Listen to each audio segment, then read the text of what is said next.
ये जो 5 राज्यों का चुनाव, इसमें बीजेपी नहीं जीती है। ये मैं आपको बता दूं कि ईवीएम मशीन की चोरी होती है। जो 19,000 जो हमारी ईवीएम मशीन गायब है, उस पर कोई सवाल नहीं उठा रहा है। आज बहुत सारे ईवीएम मशीन टूटा हुआ मध्य प्रदेश और कई राज्यों में मिला, उस पर सवाल नहीं उठा रहा। एक साथ इंडिया गठबंधन मिलकर हारती तो इनको 60% वोट मिलता। फिर कमलनाथ ने जो है वो ब्राह्मणवाद का गेम खेला, वो पूजा पाठ किया। उन्होंने कहा मैं हूं, जैसे मोदी है तो सब कुछ है, तो कमलनाथ ने कहा मैं कमलनाथ है तो सब कुछ है। ये सब उनको हराने का एक एजेंडा बना। भारतीय जनता पार्टी 3 राज्यों में जीत दर्ज की है और 2 राज्यों में बीजेपी की करारी हार हुई है। लेकिन बड़ा सवाल अब इंडिया गठबंधन के सामने है कि अब ये लोग क्या करेंगे, क्या ये लोग जाएंगे कहां, जनता के बीच किन मुद्दों को लेकर के जाएंगे। और मध्य प्रदेश, राजस्थान, छत्तीसगढ़ की जनता ने कह दिया है कि धर्म की राजनीति अब होगी, धर्म पर बातचीत होगी, क्योंकि बीजेपी धर्म पर ही लगातार राजनीति करती रहती है। मेरे साथ डॉक्टर दुआ हैं। दुआ जी, कैसे देखते हैं इस हार को और बीजेपी के जीत को? नेशनल दस्तक को बहुत बहुत धन्यवाद और भारत के तमाम जनता को नमस्कार। ये जो 5 राज्यों का चुनाव, इसमें बीजेपी नहीं जीती है। ये मैं आपको बता दूं, ये इंडिया गठबंधन की अहम और इनकी जो मुद्दा और इनके अंदर फोट ने बीजेपी को जिता दिया। ये मैं आपको बता दूं। जनता तो हमेशा बेचारी ठगी जाती है। हमेशा जनता सोचती है कि मेरा कोई जनप्रतिनिधि बेहतर चुनूं, मैं जिताऊं, लेकिन इन लोगों ने ये खेम ऐसा खराब किया। इस तरह का ये जो सोच इन्होंने रखा कि जहां बीजेपी का एजेंडा था हिंदुत्व का, वही एजेंडा, सेम एजेंडा जो है कांग्रेस ने रखा। उन्होंने पूजा पाठ किया, इन्होंने पूजा पाठ किया, इन्होंने वही बात की। इनको अलग ट्रेंड नहीं था, इनके पास अलग से कोई मुद्दा नहीं था। इनके पास विपक्ष के पास होना चाहिए था पहले एका, जो नहीं था। इन्होंने पहले दिन से इन्होंने बहुत लोगों को, जो ओबीसी के लोग थे, जो पिछड़ा लोग थे, उनको टिकट नहीं दिया। फिर अखिलेश लड़ाई किया कि मुझे कुछ सीट दिया जाए, नहीं दिया। फिर कमलनाथ ने जो है वो ब्राह्मणवाद का गेम खेला, वो पूजा पाठ किया। उन्होंने कहा मैं हूं, जैसे मोदी है तो सब कुछ है, तो कमलनाथ ने कहा मैं कमलनाथ है तो सब कुछ है। ये सब उनको हराने का एक एजेंडा बना। उन्होंने बेरोजगारी की बात नहीं की, उन्होंने बेघरों को घर देने की बात नहीं की, उन्होंने शिक्षा और स्वास्थ्य और सुरक्षा एक समान हो, जो हमारी देश की जरूरत है, आज उसकी बात ना कर करके दोनों एक ही बात कर रहे हैं। तो एक बात जब किया तो वोट का परसेंटेज कट गया और आपका 34-35% जो एक हिंदुत्व था, जब जनता ने कहा जब मुझे हिंदुत्व में वोट देना है, तो अगर एक टैग लगा हुआ है कि बीजेपी हिंदुत्व की बात करता है, वो हिंदुत्व को बढ़ाने की बात कर रहा है, वो हिंदू राष्ट्र देने की बात कर रहा है, तो मैं उसके साथ वोट दे दूंगा। और आप भी करो तो आपका तो कोई चिड़िया तरीका है नहीं। Hard core Hindu versus soft core Hindutva चल रहा था। यही हुआ। तो जनता के सामने कोई विकल्प नहीं था। जनता चाहती थी सकारात्मक विकल्प, जनता चाहती थी कि मुख्य मुद्दा की बात हो, जो देश हित की बात हो। और यही बात जब आज चुनाव में जीत गए 3 राज्यों में, तो मोदी जी ने अपने कार्यकर्ता को, अपने सारे नेताओं को कल अपने हेडक्वार्टर में कहा कि जनता के लिए अब हम काम करना पड़ेगा, जनता के विश्वास जीतना पड़ेगा और राष्ट्र हित में काम सोचना पड़ेगा। लेकिन नरेंद्र मोदी जब कल बीजेपी हेडक्वार्टर से बोल रहे थे, संबोधित कर रहे थे, मीडिया से बातचीत कर रहे थे कह सकते हैं, तो उन्होंने एक बार भी शिवराज का नाम, वसुंधरा का नाम, रमन सिंह का नाम नहीं लिया। उन्होंने 1-2-3 बार जिक्र किया है तो जेपी नड्डा साहब का।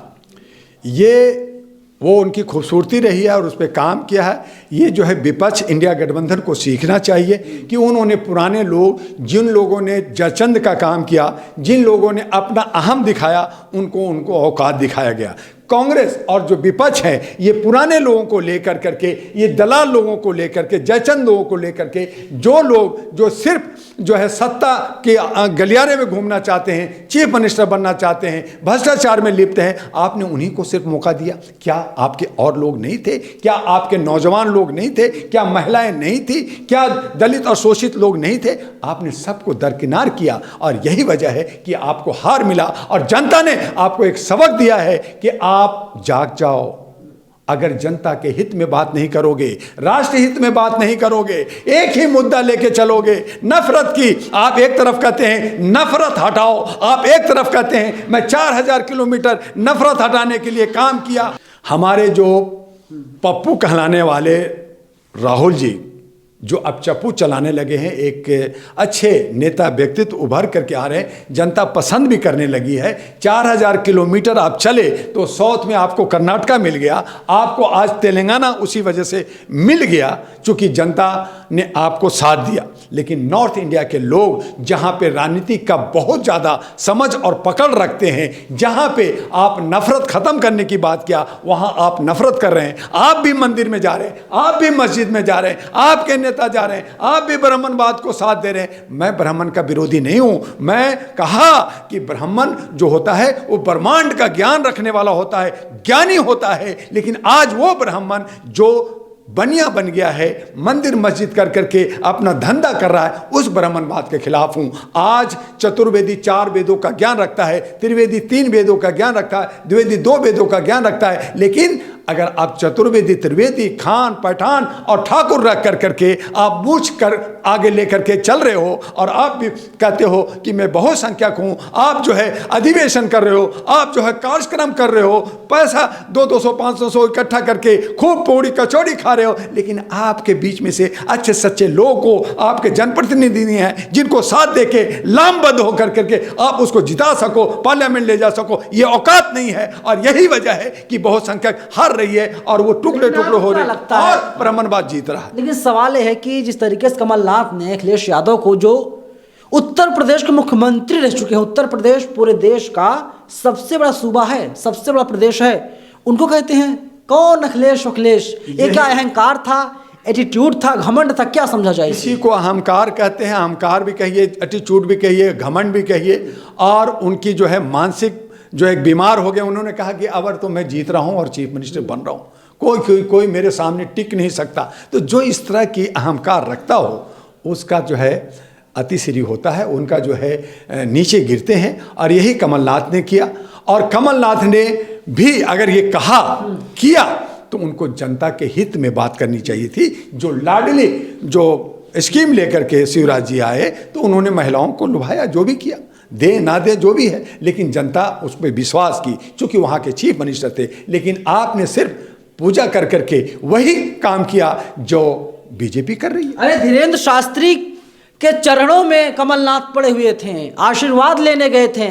मैं बड़ा हिंदू हूं शिवराज सिंह चौहान से, कांग्रेस ज्यादा हिंदू है बीजेपी से, ऐसा कुछ कह रहे थे, सिद्ध कर रहे थे। कमलनाथ जी को चाहिए कि राहुल गांधी को भी जो है हिंदू का ही पाठ पढ़ाएं। हाँ। तो दो हिंदू की लड़ाई होगी, हिंदू की लड़ाई होगी। अब देखते हैं कि बीजेपी बचेगा या कांग्रेस बचेगा। जब जनता जानती है, पूरा भारत जानता है कि हिंदुत्व का टैग जो है बीजेपी के साथ जुड़ा हुआ है, आरएसएस के साथ जुड़ा हुआ है, वो जो है बाकी लोगों से नफरत कर रही है। और इसी बात की लड़ाई थी कि बहुत संख्यक मुसलमान, ओबीसी और अति दलित शोषित और SC ST जो है एक लामबद्ध होकर के बीजेपी को हराएगी। आप उसी पाले में जा रहे हो तो आपको तो हार होना होगा, आपको तो हारना ही पड़ेगा। और अगर राहुल गांधी उस ट्रक से बाहर नहीं निकलते तो 2024 में कांग्रेस जो है, कांग्रेस की जो वो स्थिति होगी कि कांग्रेस कभी सामने दिखेगा नहीं हिंदुस्तान। मैं आपको बहुत आसान भाषा में समझाऊं कि एक पिच है, पूरा एरिया जो है बीजेपी ने तैयार किया है और उसी पिच में आकर के कांग्रेस सोचती है कि मोदी को हरा दिया जाए, जिस पिच को बीजेपी ने तैयार किया है। लेकिन सच ये है कि उस पिच के बारे में, पिच कहाँ पर अच्छी है, कहाँ पर खराब है, कहाँ उबड़ है, कहाँ खाबड़ है, कहाँ क्या है, उस पिच के बारे में बीजेपी को बेहतर पता है क्योंकि बीजेपी ने पिच बनाया है। लेकिन कांग्रेस भी उसी पिच में अगर खेलना चाहती है और बीजेपी जो है कि मार देती है। बिल्कुल सही कह रहे हैं, बिल्कुल सही कह रहे हैं कि ये इस तरह का जो है एक काल चक्र बनाया गया, एक युद्ध चक्र बनाया गया, और उसमें आप कह रहे हैं कि नहीं ऐसा तो बहुत सारे हमने बना रखा है, मैं तो बहुत पुराना हूँ।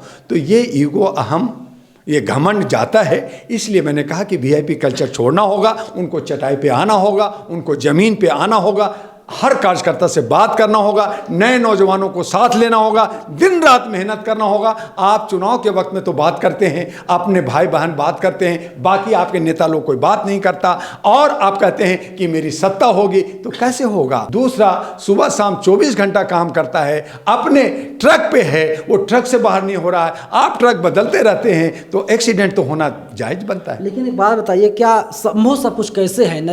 जो राहुल गांधी हैं प्रधानमंत्री गोदी में पले बढ़े हैं, क्या आज राहुल गांधी कह सकते हैं कि मैं प्रधानमंत्री कैंडिडेट बनूंगा? क्या वो 543 कैंडिडेट कांग्रेस अकेले खड़ा कर सकती है? ये सवाल उठता है। जो है इंडिया गठबंधन इकट्ठा हो रहे, गार्ड के साहब सबको बुला रहे हैं, तो क्या ये गठबंधन बनी रहती है या टूट जाती है, फिर पता चल जाएगा कि ये आगे चलेगी कि नहीं चलेगी। और इसीलिए कहा कि जनता देख रही है कि तुम क्या करते हो, बाकी लोग विपक्ष क्या करता है, बहुजन क्या करता है, और इसीलिए अहरा नेशनल पार्टी राष्ट्रीय गठबंधन लेकर के दुआ चला है कि हम एक सकारात्मक विकल्प देंगे। और मैंने कहा, मोदी जी से भी कहा, उनको भी मैं लेटर लिख रहा हूं कि आप जो वादा कर रहे हैं उसकी शपथ भरिए, हम आपके साथ हैं। कांग्रेस और बाकी पार्टियां भी अगर शपथ भरती है, वादा करती है कि मैं ये लिखित रूप में दे रहा हूं कि ये काम मैं करूंगा और उसके साथ चलूंगा, मैं उसके साथ हूंगा, और अगर ये नहीं होती तो जनता एक सकारात्मक विकल्प के साथ चलेगी। तो इस तरह से आज दो धड़ जनता बहुत ही संकुचित विकार में हो गई है, वो सोचने लगी है मैं जाऊं तो जाऊं कहां। तो उनको एक सकारात्मक दिखाई दे रहा है। लेकिन ईवीएम को लेकर क्या ख्याल है आपका? देखिए, ईवीएम का जब कोई भी हारती है तो ईवीएम का ठिकरा फोड़ती है। सच्चाई यह है कि मैंने भी चुनाव नई दिल्ली से लड़ा था, मुझे मालूम है कि ईवीएम के अंदर न जो है ब्लूटूथ होता, न कोई चिप होता। हाँ, ये मैं मानता हूं कि ईवीएम मशीन की चोरी होती है। 19,000 जो हमारी ईवीएम मशीन गायब है, उस पर कोई सवाल नहीं उठा रहा है। आज बहुत सारे ईवीएम मशीन टूटा हुआ मध्य प्रदेश और कई राज्यों में मिला, उस पर सवाल नहीं उठा रहा, वो जांच की बात है। लेकिन जो जीत और हार का जो अंतराल है, उसमें हम ये उंगली नहीं उठा सकते। आपने जानबूझ कर करके, आपने जो है आपसी ईगो में, आपसी बंटवारे में, आपने अलग अलग आप गठबंधन बनाते हैं और फिर अलग अलग आप डफली बजाते हैं, तो आपको हार होना था। तो इसी तरह से हार हुआ। अगर ये एका दिखाते, एक साथ इंडिया गठबंधन मिलकर हारती, तो इनको 60% वोट मिलता। कई नेताओं से मेरी बात एआईसीसी में हुई, उन लोगों ने कहा कि ये मोदी की जीत नहीं है, ना ही कांग्रेस की हार है, ये दरअसल ईवीएम की जीत है। लेकिन सवाल दुआ साहब ये है कि अगर ईवीएम की जीत है तो चुनाव के पहले ये लोग सड़कों पर क्यों नहीं आते? कितने आंदोलन हुए ईवीएम के खिलाफ? ये कांग्रेस की सोच गलत है। अगर मुझे इंडिया गठबंधन के एडवाइजर बनाया जाए तो मैं इनको एडवाइस दे सकता हूं, बता सकता हूं बेहतर कि कैसे यहाँ जी सकते हैं। लेकिन ये लोग जो है ये मानसिक रूप से गुलाम हैं, ये वही पुराने ढर्रे पे चल रहे हैं। और यही वजह है कि इनके साथ बहुत सारे लोग, अच्छे सच्चे लोग नहीं रहे, बाहर निकल गए। आज नौजवानों को लेने की जरूरत है। ईवीएम के ठिकरा फोड़ रहे हैं, लेकिन अपनी गलती नहीं मान रहे कि आपने एका नहीं दिखाया, एक दूसरे को गाली देते रहे। आप इंडिया गठबंधन में, जब आपका अखिलेश तो आपका गठबंधन का था, फिर गाली क्यों सुनाया? क्यों नहीं आपको उसका हिस्सा दिया? आपके पास जो है आम आदमी पार्टी था, आपका जो है बीएसपी था, आपका और बाकी पार्टी था, उन तमाम लोगों ने आपको धोखा दिया, टुकड़े टुकड़े गैंग रहे, और आप कहते हैं कि ईवीएम ने हरा दिया। तो आप जहां जीत गए तो आपने तेलंगाना में, क्या आपने कर्नाटका में ईवीएम से जीते हैं? तो इस तरह से कोई भी पार्टी ईवीएम का ठिकरा फोड़ता है, ये गलत है। ये अपनी जो है कमजोरी को, हालांकि इनको कमजोरी को ढूंढ कर करके उसका इलाज करना चाहिए, और उसके लिए डॉक्टर के पास जाना चाहिए, डॉक्टर दुआ के पास जाना चाहिए, उसका इलाज बताएगा। बेहतर इलाज करेंगे आप, बेहतर इलाज मिलेगा। लेकिन नहीं, ये नुस्खा क्या है? क्या नुस्खा तो डॉक्टर के पास आएगा तभी तो देगा। वो चाहते हैं कि बिना डॉक्टर के पास जा करके मलहम पट्टी कर करके, अगर वो हिंदुत्व का कर रहा है तो मैं भी हिंदुत्व कर करके हिंदू का वोट लेकर के मैं भी जीत जाऊंगा। तो ऐसा नहीं होता। उन्होंने छत्तीसगढ़ में आदिवासियों से क्यों नहीं बात किया कांग्रेस ने? वो कहा आदिवासी तो हमें वोट दे ही देंगे, तो आपने उसको अनादर किया। अगर कर्नाटका में मुसलमानों को अनादर किया था, अगर मुसलमान बीजेपी को हराने की जीत पे आपको वोट नहीं देता तो आप कर्नाटका में भी हार जाते। आपने छत्तीसगढ़ में आदिवासियों को अनादर किया, आपने जो है मध्य प्रदेश में बहुसंख्यकों को और अति पिछड़ों को अनादर किया, मुसलमानों को अनादर किया, और आप कहते हैं कि ईवीएम ने गलती कर दिया। अरे गलती ढूंढो, मैं बताता हूं गलती कहां है और कैसे सुधारोगे, कैसे चलोगे। मुझे बुलाओ, मैं आपको साथ दूंगा बिना किसी लोभ और लालच का।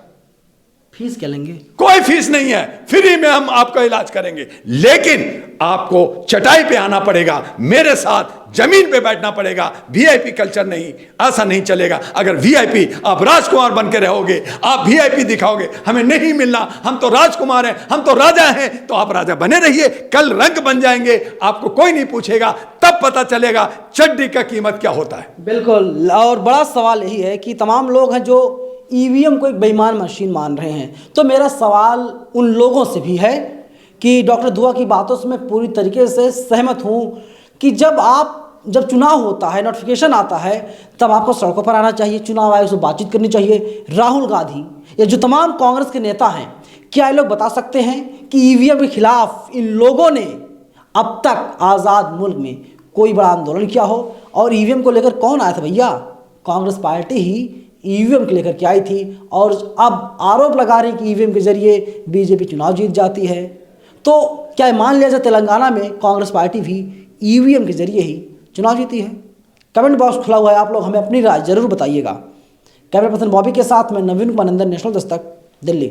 नेशनल दस्तक की आपसे गुजारिश है कि अगर इसको बचाना चाहते हैं तो नेशनल दस्तक को सब्सक्राइब करने के लिए रेड कलर के सब्सक्राइब बटन को दबाएं, फिर बेल आइकन की घंटी दबाएं। नेशनल दस्तक को बचाने के लिए बहुत जरूरी है कि हर खबर को शेयर करें, लाइक करें, कमेंट जरूर करें।